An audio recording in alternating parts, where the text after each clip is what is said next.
Paz e bem, desejo a paz de nosso Senhor Jesus Cristo para você e sua família também. Prezados amigos, eu sou o catequista Aquino, gerenciador do site larcatólico.webnode.com.br e venho humildemente, através desse simples canal, vos convidar para juntos refletirmos em uma pergunta que Jesus faz a cada um de nós e as várias respostas que damos, bem como a contradição das nossas respostas com a nossa vida. E queria refletir apresentando a vocês um texto anônimo encontrado em um mosteiro, o qual eu conheci nesse livro, Eucaristia, que vai servir como reflexão ao texto de Mateus, capítulo 16, versículos 13 a 15. Aqui Jesus nos pergunta, ou melhor, Jesus perguntou aos seus discípulos: o que diz os homens a respeito de quem eu sou? Várias foram as respostas. E Jesus, dirigindo-se aos apóstolos, perguntou: e vós, quem dizeis que eu sou? E esta pergunta Jesus faz a mim e faz a você ainda hoje. E você, e para você, quem é Jesus? E diante das contradições das respostas, nós vamos ler esse texto anônimo que tem como título Queixa de Jesus ao homem, à humanidade em geral. Vós me chamais mestre e não me escutais. Vós me chamais caminho e não me percorreis. Vós me chamais verdade e não me seguis. Vós me chamais de vida e não me desejais. Vós me chamais amável e não me amais.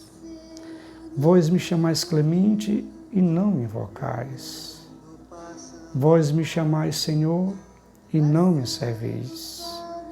Vós me chamais poderoso e não me respeitais. Vós me chamais justo e não me temeis. Se fores condenado, não me culpeis.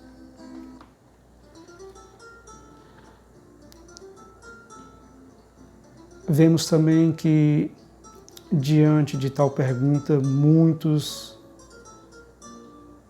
talvez ateus, descrentes, chegam a dizer que Jesus é apenas um mito, uma lenda.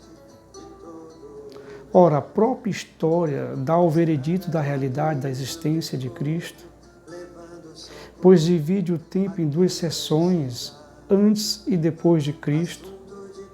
E aqui eu faço uma pergunta baseando-me em Dom Estevão Bittencourt, grande teólogo. Quer dizer, então, que a história da humanidade está centralizada em um mito? Estaria, então, a história universal errada e apenas a sua descrença, o seu achismo certo? Pode um mito, uma lenda, uma mentira ser transmitida incólume como realidade e verdade por 20 séculos sem serem dissipadas ou desmascaradas sob os golpes do tempo e da história? Não se conhece nenhum mito que sobreviveu como a verdade durante 20 séculos. Isso é uma prova que Jesus não é um mito. Jesus existe. Jesus nasceu, viveu entre nós e existe hoje por toda a eternidade. Jesus não é um mito. Ele é o único e verdadeiro Deus que se fez carne e habitou entre nós. Está lá escrito em João capítulo 1, versículo 1 e versículo 14, que no princípio era o Verbo era Deus, e o Verbo estava com Deus, e no versículo 14 diz: e o Verbo se fez carne e habitou entre nós. Aí Mateus 1:23 diz quem estava habitando em nós, Emanuel, primeiro nome que Jesus recebeu, que significa Deus conosco. São vários os textos da Sagrada Escritura que provam a divindade de Cristo. Caso vocês queiram conferir, vocês podem, além dos dois textos já citados, verificar Romanos capítulo 9, versículo 5, onde diz que Deus na carne, Jesus na carne é bendito, é Deus bendito sobre todos. Vemos Colossenses 2:9, onde diz que em seu corpo habita a plenitude da divindade. Vemos em Tito 2, versículo 13, onde diz que Jesus é o nosso grande Deus e Salvador. São vários os textos.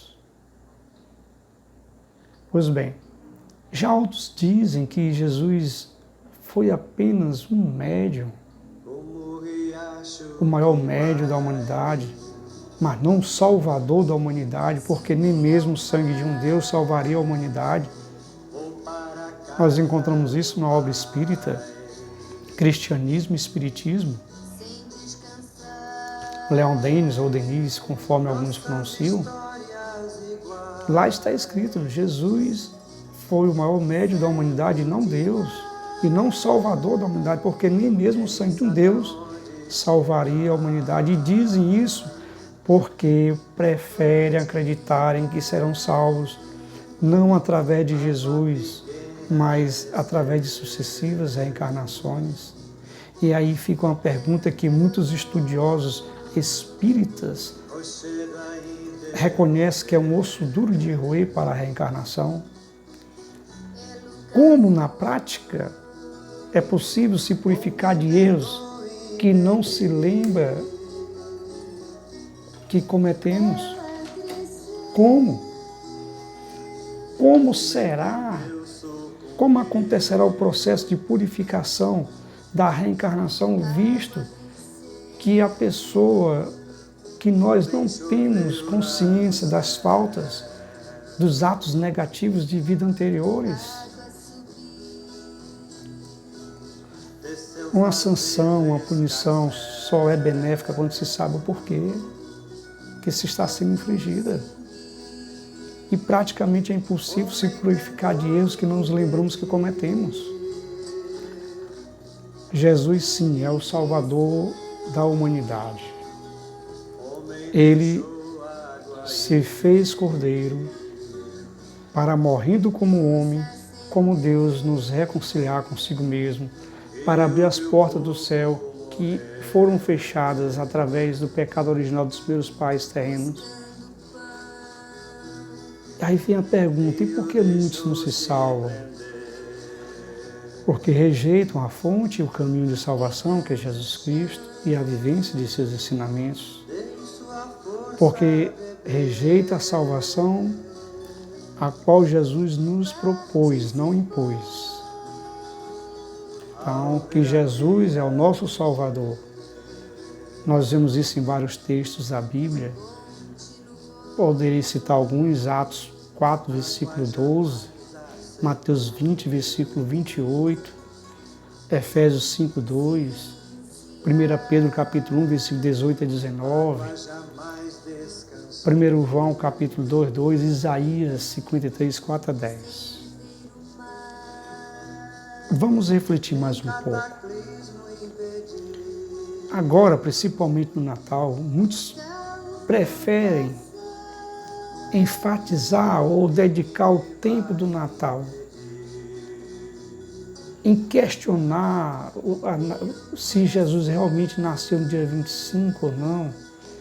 E aí eu trago para vocês a resposta desse sábio padre Arthur Beth, num livro que o povo pergunta, onde ele diz: Cristo realmente existe, veio ao mundo como Salvador. É este acontecimento que celebramos em 25 de dezembro. Embora que não se saiba ao certo que Jesus nasceu no dia 25 de dezembro, mas mais importante do que a data do nascimento é o acontecimento, a vinda de nosso Senhor à terra como nosso Salvador. É isso que a igreja celebra especialmente todos os anos no Natal e que a Bíblia relata claramente. Pois na cidade de Davi vos nasceu hoje o Salvador, que é o Cristo, o Senhor. Lucas 2, versículo 11. E entrando na casa acharam o menino com Maria, sua mãe, e prostrando-se o adoraram. Mateus 2, 11. Então, gente, não é porque existe dúvidas, questionamento em relação ao dia em que Jesus nasceu, que nega a realidade do seu nascimento e da sua existência. E nós somos livres, sim, para aceitar ou rejeitar Jesus Cristo como nosso Salvador e Senhor. Nós somos livres para deixar ou não Ele reinar no nosso coração, na nossa vida, porque Deus nos deu a liberdade. Porém, nunca poderemos ficar numa posição neutra. Até porque o próprio Cristo já falou: quem não é por mim é contra mim. Nós vemos isso no Evangelho. Tudo que está fora da influência da luz é treva. Como o rio não poderia mais correr se rejeitasse a sua fonte, assim o homem não terá a verdadeira paz, a verdadeira felicidade, se rejeitar Jesus Cristo, que é a luz que ilumina todo homem, segundo o Evangelho de João, capítulo 1, versículo 9. Se não nos deixarmos iluminar por Cristo, estaremos destinados por livre escolha a viver nas trevas, a não se realizar como filho de Deus, obediente. Mas não por culpa de Jesus, pois a luz não tem culpa dos olhos que a rejeitam de vê-la ou de aceitá-la. Deixando Cristo reinar no nosso coração, teremos no barco da nossa vida aquele que acalma as tempestades, por maiores que sejam.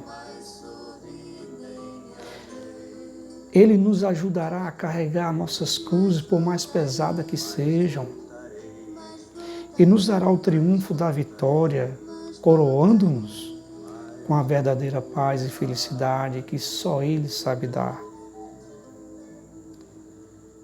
Nunca esqueçamos, sucesso sem Cristo é um concurso preparatório para a derrota, porque sem Cristo o nosso sorriso é fúnebre, a nossa ciência é ignorância, o nosso conhecimento são fúteis, os bens materiais não matam a sede de felicidade que tem a nossa alma e que só Jesus pode matar. Não preenche o vazio que tem na nossa alma, que só Jesus pode preencher. Sem Jesus Cristo, a nossa honestidade e hipocrisia, a nossa bondade é trapaça. Com Cristo, a nossa vida terá um valor infinito e participaremos, caso perseverarmos até o fim, nessa intimidade, obediência a Cristo, participaremos de sua glória por toda a eternidade. E para encerrar esse momento, eu quero vos apresentar uma oração que eu encontrei neste livro, Só por Ti, Jesus, do professor Felipe Aquino.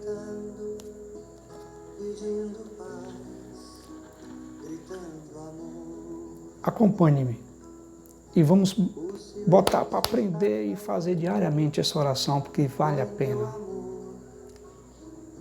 É benéfica para a nossa alma e para a nossa salvação eterna. Em nome do Pai, do Filho do Espírito Santo. Amém. Só por Ti, Jesus, quero que a Sua santa vontade seja realizada em mim e os vossos ensinamentos realizados através de mim, revelados por mim a todas as pessoas que me são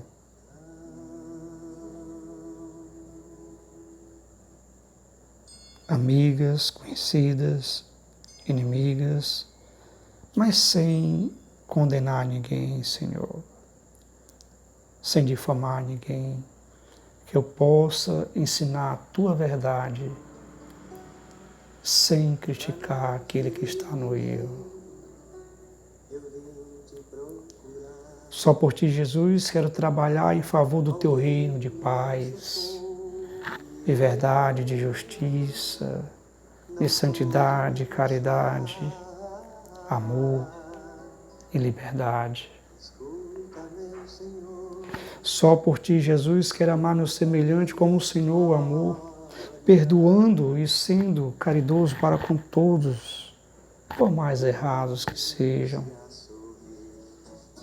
por mais necessitados. Porque está escrito, Senhor, que Tu não faz acepção entre pessoas e que Tu faz o sol nascer sobre os bons e os maus. Ajuda-nos a amar nosso semelhante como Tu mesmo o amou. Só por Ti, Jesus, quero renunciar à vida de pecados, que é a pior realidade, é a maior maldade para mim mesmo, para o mundo, para a igreja, para a minha família, para meu semelhante. Só por Ti, Jesus, eu quero aceitar e fazer a Sua santa vontade, mesmo que me seja difícil, mesmo que me faça sofrer, chorar, porque eu sei, Senhor, que tudo concorre para o bem daqueles que Te amam e que Te são fiel. Dar-nos força para renunciar àquilo que a nossa carne pede, mas que é contra a Tua vontade. Só por Ti, Jesus, eu quero ser misericordioso para com todos, principalmente para aqueles que, segundo o nosso juízo, o nosso entendimento, não merecem. Só por Ti, Jesus, eu quero perdoar todos aqueles que me ofenderam e me ofendem. Dá-me força, Senhor, para que o perdão vença. Só por Ti, Jesus, quero buscar a santidade de vida, Te louvar, adorar, amar, pois sei que esta é a maior alegria e glória que eu posso Te dar. Ajuda-me, Senhor, a fazer a Tua vontade e pede-me o que quiseres. Façamos, Espírito, todo dia, nosso Senhor Jesus Cristo. Ajuda-nos, Senhor, a fazer a Tua vontade e pede-nos o que quiseres. Porque Tu nos ensinou, Jesus, que sem a Tua graça, sem o Teu poder, nada de bom podemos fazer, nem o mal podemos evitar. Amém e amém. Quero encerrar esse vídeo pedindo perdão pela demora pela qual estou gravando mais um vídeo. E vos digo, não prometo, mas vos digo que espere em Deus que doravante Deus há de me ajudar a diminuir o tempo da gravação dos vídeos e dos áudios. E espero também a ajuda de vocês, irmãos. Não vamos desistir desse projeto que acredito que foi iluminado por Deus todo bem, toda boa intenção vem de Deus. E como missionários católicos, como católicos batizados, para vivenciar bem o nosso batismo, nós devemos exercer a tríplice missão de Cristo: sacerdote, profeta e rei. Que possamos deixar Jesus reinar na nossa vida. Que possamos semear a palavra de Deus. Que possamos ensinar a verdade, mas também mostrar o erro, sem criticar que ele está errado. Fundo musical do Padre Zezinho, o qual eu agradeço por até hoje estar me ensinando através de seus livros, me inspirando através de cânticos tão bonitos como esse. Obrigado, Padre Zezinho. Fica também esse vídeo em honra e homenagem ao nosso grande apologeta, Paulo Leitão, ex-pastor, que voltou para a nossa Santa Igreja, mas deixou muitos escritos, muita formação em seu site, no seu canal de YouTube. E encerro vos pedindo mais uma vez, humildemente, em prol do bem da evangelização, para a honra e glória de nosso Senhor Jesus Cristo, vamos juntos evangelizar. Se inscreva, curta, ative e compartilhe esse canal para o máximo de pessoas possíveis. E caso vocês queiram enriquecer o tema de hoje, eu vos indico estes livros: Só por Ti Jesus Cristo, Só por Ti Jesus, Meu Cristo Total, Frei Battistini, esse Felipe Aquino, e também do Felipe Aquino, Porque Sou Católico, porque aqui nós encontramos as razões da nossa fé e, abordando o tema de hoje, nós vamos ver provas extras bíblicas da existência de Cristo. Encerro vos desejando que fique e permaneça na santa paz de nosso Senhor Jesus Cristo. Amém.